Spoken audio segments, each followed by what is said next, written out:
ನಾಳೆ ಸಮಾವೇಶ ಮಾಡ್ತಾ ಇದ್ದೀವಿ.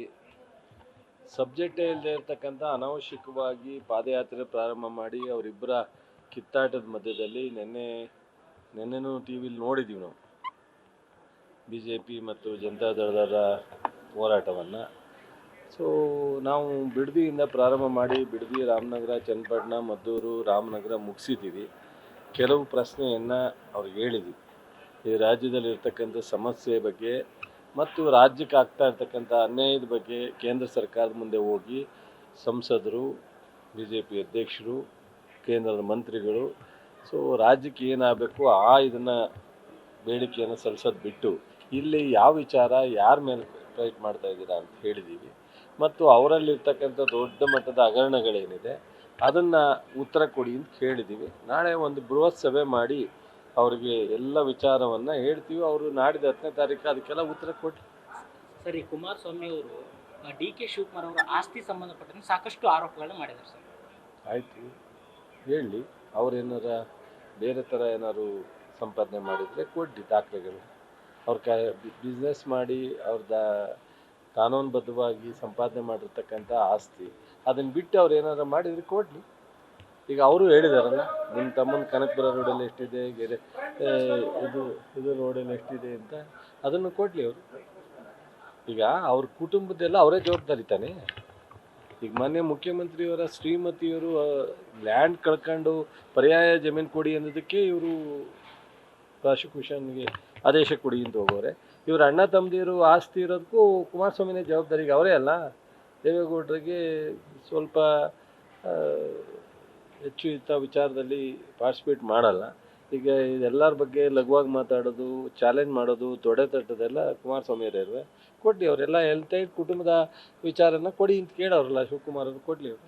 ಸರ್, ನೀವು ವಿಡಿಯೋ ಬಿಡುಗಡೆ ಮಾಡಿದ್ರಲ್ಲ DK ಶಿವಕುಮಾರ್ ಅದೇ ಸಮಾವೇಶದಲ್ಲಿ, ಅವ್ರಿಗೆ ಹೆಸರು ತಕ್ಕಂಗೆ CD ಶಿವಕುಮಾರ್ ಅವರೇನೆ ಸರಿಯಾಗಿದ್ದಾರೆ ಅಂತ ಒಂದು ಟಾಂಗ್ ಕೊಟ್ಟಿದ್ದಾರೆ. ಶಿವಕುಮಾರ್ ಅವ್ರ ಬಗ್ಗೆ ಅವ್ರು ಹೇಳ್ತಿರ್ತಾರಲ್ಲ, ನನ್ನ ಹೆಸರು ಹೇಳದೇ ಇರೋ ಅವ್ರು ನಿದ್ದೆನೇ ಬರಲ್ಲ ಅಂತ. ಹಾಗೆ ಶಿವಕುಮಾರ್ ಅವ್ರ ಬಗ್ಗೆ ಮಾತನಾಡೋದೇ ಒಂದು ಕೆಲಸ ಮಾಡ್ಕೊಂಡಿದ್ದಾರೆ. ಅವ್ರು ಕೇಂದ್ರ ಸಚಿವರಾಗಿ ಕೆಲಸ ಮಾಡ್ತಾ ಇಲ್ಲ. ಶಿವಕುಮಾರ್ ಅವ್ರ ಬಗ್ಗೆ ಲಘುವಾಗಿ ಮಾತಾಡೋದೇ ಒಂದು ಕೆಲಸ. ಫಸ್ಟು ಒಳ್ಳೆ ಖಾತೆ ಕೊಟ್ಟವ್ರೆ ರಾಜ್ಯಕ್ಕೆ, ರಾಷ್ಟ್ರದಲ್ಲಿ ಆ ಖಾತೆ ಉಪಯೋಗಿಸ್ಕೊಂಡು ಕೆಲಸ ಮಾಡೋದಕ್ಕೆ ಹೋದ್ರೆ ಸಾಕಪ್ಪ. ಡೈವರ್ಟ್ ಆಗ್ತಿದೆಯಾ ಹೇಗೆ ಕುಮಾರಸ್ವಾಮಿ ಅವರು? ಮತ್ತೆ ಪಾದಯಾತ್ರೆನ ವಿಚಾರ ಇಲ್ವಲ್ಲ ಅವ್ರಿಗೆ, ಅದಕ್ಕೋಸ್ಕರ ಡೈವರ್ಟ್ ಅವರೇ ಮಾಡ್ಕೋಬೇಕಾದ ಅನಿವಾರ್ಯ ಪರಿಸ್ಥಿತಿ ಇದೆ. ಈಗ ಸಬ್ಜೆಕ್ಟ್ ಇಲ್ಲದೆ ಇರೋದು ಮುಖ್ಯಮಂತ್ರಿಗಳದ್ದು ಮೂಢ ಹಗರಣನೇ ಅಲ್ಲ ಫಸ್ಟ್ ಆಫ್ ಆಲ್ ಅದು.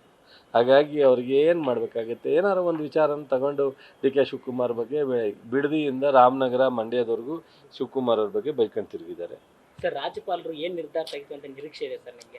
ನಮಗೇನು ನಿರೀಕ್ಷೆ ಮಾಡೋವಂಥದ್ದು ಏನಿಲ್ಲ. ಅದು ಕಾನೂನುಬದ್ಧವಾಗಿದೆ. ಮತ್ತು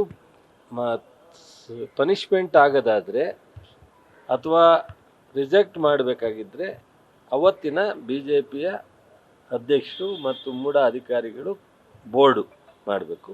ಮೊನ್ನೆ ಅವತ್ತಿದ್ದಂಥ ಮುಖ್ಯಮಂತ್ರಿಗಳು ಇದಕ್ಕೆ ಜವಾಬ್ದಾರಿ ಆಗಬೇಕು. ಅದರಿಂದ ನಮಗೇನು ಆತಂಕ ಇಲ್ಲ. ಕಾನೂನುಬದ್ಧವಾಗಿ ಜಾಗ ಕೇಳಿದ್ದಾರೆ, ಕೊಟ್ಟಿದ್ದಾರೆ. ಅದಕ್ಕೆ ನಾವ್ಯಾಕೆ ಆತಂಕ ಪಡಬೇಕು? ನಾವ್ಯಾರು ಉತ್ತರ ಹೇಳ್ಬೇಕಲ್ಲ ರಾಜಕೀಯವಾಗಿ.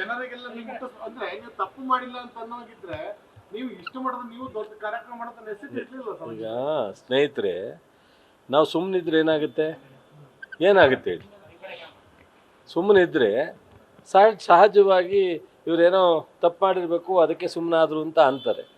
ಸತ್ಯ ಹೇಳಬೇಕಲ್ಲ, ಅದಕ್ಕೋಸ್ಕರ ಹೇಳ್ತಾ ಇದ್ದೀವಿ.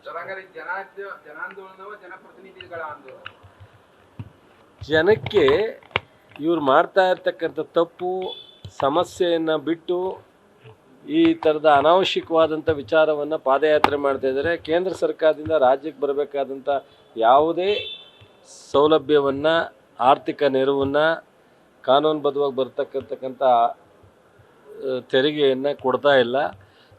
ಮತ್ತು ಇವರ ಹಿಂದೆ ಅವ್ರದ್ದು 5 ವರ್ಷ ಸರ್ಕಾರ ಇದ್ದಾಗ ಹಗರಣಗಳಿದೆಲ್ಲ, ಹಗರಣನ ಉತ್ತರ ಕೊಡಿ ಅಂತ ಕೇಳ್ತಾ ಇದ್ವಿ ಅಷ್ಟೇ. ಕಿತ್ತಾಟ ಆಗ್ತಿದೆಯಲ್ಲ, ಈಗ ಪ್ರೀತಮ್ ಗೌಡ ಇರ್ಬೋದು, ಕುಮಾರಸ್ವಾಮಿ ಇರ್ಬೋದು, ನಿಖಿಲ್ ಕುಮಾರಸ್ವಾಮಿ, ವಿಜಯೇಂದ್ರ ಎಲ್ಲರೂ ಪ್ರತ್ಯೇಕ ಹೋರಾಟ ಮಾಡೋ ಮೂಲಕ ನನಗೆ ಕೇಳಿದ್ದೀರಾ?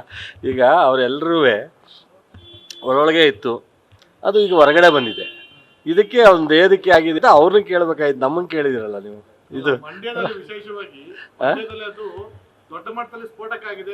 ಪ್ರೀತಮ್ ಗೌಡ ಬ್ಯಾನರ್ಗೆಲ್ಲ ಬೆಂಕಿ ಹಚ್ಚೋ ಪ್ರಯತ್ನ ಆಗಿದೆ. ಅದಕ್ಕೆ ಅವರಿಗೆ ಪ್ರೀತಮ್ ಗೌಡನ್ನ ಮೇಲೆ ಅವರು ಎಕ್ಸ್ಪ್ರೆಸ್ ಮಾಡಿ ಡೆಲ್ಲಿನಲ್ಲಿ ನಾನು ಇದಕ್ಕೆ ಭಾಗವಹಿಸಲ್ಲ ಅಂತ ಹೇಳಿದರು. ಆಮೇಲೆ ಪ್ರೀತಮ್ ಗೌಡಂದು ಏನು ದೊಡ್ಡ ವಿಚಾರ ಅಲ್ಲ, ಇನ್ನೂ ಅನೇಕ ವಿಚಾರಗಳಿದ್ದಾವೆ, ನಾನು ಭಾಗವಹಿಸ್ತೀನಿ ಅಂತ ಹೇಳಿದರು. ಒಬ್ಬೊಬ್ಬರು ಒಂದು ಹೇಳ್ತಾ ಇದ್ದಾರೆ ಬಿ ಜೆ ಪಿನಲ್ಲಿ. ಸಂಪೂರ್ಣವಾಗಿ 10ನೇ ತಾರೀಕು ಅವರು ಸಭೆ ಮುಗಿಸಿ ಹೊರಗಡೆ ಬರಲಿ, ಅದಾದಮೇಲೆ ಅವ್ರದ್ದು ಇನ್ನೇನೇನು ಒಳಗಡೆ ವ್ಯತ್ಯಾಸಗಳಿದೆ ಅವೆಲ್ಲ ಸ್ಫೋಟಕ್ಕಾಗುತ್ತೆ. ಕುಮಾರಸ್ವಾಮಿದು ಲೋಕಾಯುಕ್ತದಲ್ಲಿ ಹಿಂದೆ ಇದ್ದಂಥ ಒಂದು ಪ್ರಕರಣದಲ್ಲಿ, ಮೈನಿಂಗ್ ಪ್ರಕರಣದಲ್ಲಿ, ಡಿನೋಟಿಫಿಕೇಶನ್ ಪ್ರಕರಣದಲ್ಲಿ ಪ್ರಾಸಿಕ್ಯೂಷನ್ ಮಾಡಲಿಕ್ಕೆ ರಾಜ್ಯಪಾಲರಿಗೆ ಪರ್ಮಿಷನ್ ಕೇಳಿದ್ರು. ಅದು ಈಗ ಅವ್ರಿಗೆ ರಾಜ್ಯಪಾಲರು ಇನ್ನೂ ಪರ್ಮಿಷನ್ ಕೊಟ್ಟಿಲ್ಲ. ಈಗ ಲೋಕಾಯುಕ್ತರು ಚಾರ್ಜ್ ಶೀಟ್ ಸಬ್ಮಿಟ್ ಮಾಡ್ತಾ ಪೆಂಡಿಂಗ್ ಇಟ್ಕೊಂಡಿದ್ದಾರೆ. ಇದ್ರ ಬಗ್ಗೆ ಏನು ಹೇಳ್ತೀರಿ ಸರ್? ಸರ್ಕಾರದ ಇದು ಇತ್ತೀಚೆಗೆ ಬಹುಶಃ ಇನ್ನೊಂದು ವಾರ ನೋಡ್ತಾ ಇರಿ, ಹಾಗೇನೆ ಬಿ ಜೆ ಪಿಯವ್ರದ್ದು, ಜನತಾದಳದವ್ರದ್ದು, ಈಗ ಕುಮಾರಸ್ವಾಮಿ ಹೇಳ್ತಿರಲ್ಲ ನಿಮ್ಮ ತೋರಿಸ್ತೀನಿ ಅಂತ ಹೇಳ್ತಿದ್ರು ಅಂತಿರಲ್ಲ, ಈಗ ಅದು ಅವರಷ್ಟಕ್ಕೆ ಅವರೇ ತಕ್ಕೋತಾ ಇದ್ದಾರೆ. ಇದು ಯಾರು ಒಂದು ನಿಮಿಷ ಸಿದ್ದರಾಮಯ್ಯ ವಿರುದ್ಧ ಪ್ರಾಸಿಕ್ಯೂಷನ್ ಮಾಡಿ ಪರ್ಮಿಷನ್ ಕೇಳಿದ್ದಾರೆ. ಆದ್ರೆ ಎಚ್ ಡಿ ಕುಮಾರಸ್ವಾಮಿ ನಾನು ಅದಕ್ಕೆ ಹೇಳಿದ್ದು, ಕುಮಾರಸ್ವಾಮಿ ಬಗ್ಗೆ ನಾವು ಫೈಟ್ ಮಾಡಬೇಕಾಗಿಲ್ಲ, ವಿಜೇಂದ್ರ ಬಗ್ಗೆ ನಾವು ಫೈಟ್ ಮಾಡಬೇಕಾಗಿಲ್ಲ. ಬಹುಶಃ 10ನೇ ತಾರೀಕು ಆದಮೇಲೆ ಕುಮಾರಸ್ವಾಮಿ ಬಿ ಜೆ ಪಿಯವ್ರದ್ದೆಲ್ಲ ತೆಗಿತಾರೆ, ಬಿ ಜೆ ಪಿಯವರು ಕುಮಾರಸ್ವಾಮಿದೆಲ್ಲ ತೆಗಿತಾರೆ. ನಾವು ಮಧ್ಯ ಏನು ಕಾನೂನು ಐತೆ ಕ್ರಮ ಆಗಲಿ ಅಂತ ಹೇಳೋಣ. Thank you sir. News First ನಿರ್ಭೀತಿಯಿಂದ ನಿಮ್ಮ ಪರವಾಗಿ.